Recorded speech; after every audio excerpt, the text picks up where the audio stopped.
Bonjour, aujourd'hui je vous présente le jeu Abella l'abeille, un jeu coopératif à partir de 2 ans pour 1 à 4 joueurs et une durée de partie d'environ 5 minutes.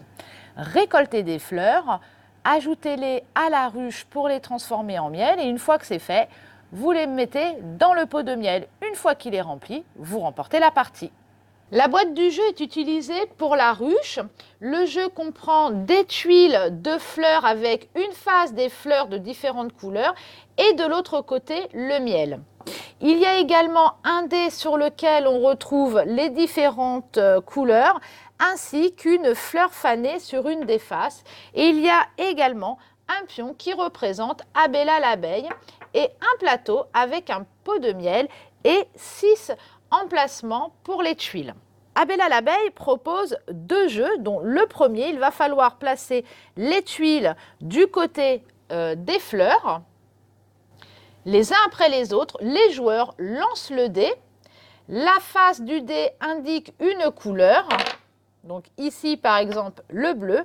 Le joueur prend la tuile de la fleur bleue et la glisse dans la fente en haut de la ruche. La fleur côté en haut. Si la tuile arrive sur l'autre face, c'est que la fleur a pu être bien butinée et transformée en miel et elle peut être mise comme ça sur le pot de miel. C'est au joueur suivant de jouer qui lance le dé, encore une fleur bleue. Il va passer, hop, ça s'est transformé en miel et on le replace. Une fois que le pot est totalement rempli, qu'on a mis les 6 tuiles, la partie est gagnée. Dans le second jeu, les enfants vont devoir faire appel à leur mémoire parce que toutes les tuiles vont être retournées. Donc on ne sait pas où elles sont. De la même façon, le joueur va lancer le dé. Ah, ici, il tombe sur une fleur fanée. Donc tout à l'heure, on n'était pas tombé dessus.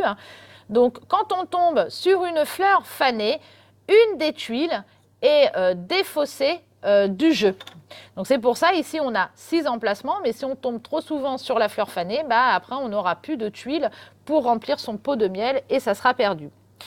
Donc, on relance le dé, on tombe sur la couleur orange, le joueur va retourner une tuile pour voir si c'est du orange. Ici, non, c'est du jaune.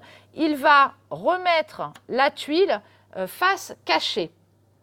C'est au second joueur de jouer qui va lancer à son tour le dé qui tombe sur une couleur blanche. Il va retourner une des tuiles. Ah, c'est la bonne couleur. De la même façon que dans le premier jeu, il va glisser la fleur dans la ruche. Ça tombe sur du miel et il va pouvoir la poser dans le pot. Alors, une chose que j'ai oubliée, c'est que l'enfant doit nommer la couleur, parce que ce qui est intéressant pour les tout-petits, c'est de pouvoir reconnaître les différentes couleurs. Si toutes les tuiles sont retournées et qu'aucune ne correspond à la couleur demandée, parce que si ça a été défaussé quand on est tombé sur la fleur fanée, c'est au tour du joueur suivant.